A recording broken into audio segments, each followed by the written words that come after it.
Hi friends, ఈరోజు మీకు మంచి టిప్తో మీ ఎదురుకు వచ్చేసా. మనం పాల మీద మజ్జిగ మీద మేగడ తీసి ఉంచుకుని ఎనపూస రెడీ చేసుకుంటాం కదా. ఎనపూస రెడీ చేయాలంటే సలకంతో తిప్పుతాం కదా.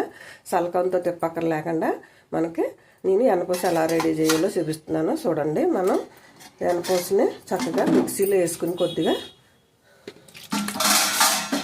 మిక్సీ కొట్టి మనకి మిక్సీలో నుంచి ఎనపూస తయారు చేసి చూపిస్తాను. చూడండి, ఇదిగో చూసారా ఫ్రెండ్స్, చక్కగా మనకి ఎనపూస ఎలా రెడీ అయిపోయిందో మనం చేతితో కొట్టక్కర లేకుండా సేమ్ అంతా ఇలా కొట్టేసుకుని మీకు నెయ్యి కాసుకునే విధానం కూడా చూపిస్తాను. చూడండి, ఇదిగో ఫ్రెండ్స్ ముద్ద.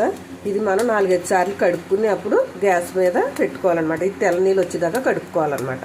కడిగి చూపిస్తారు. అదిగో ఫ్రెండ్స్, తెల్ల నీళ్ళు వచ్చేసినాయి చూసారా. ఈసారి మనం ఈ నీళ్ళు వంపేసి పొయ్యి మీద పెట్టేసుకుంటాం. ఓకే ఫ్రెండ్స్, కాగిపోయింది చూసారా ఎర్రగానే. చక్కగా ఇప్పుడు కొద్దిగా కరివేపాకు వేసేసుకుంటాం.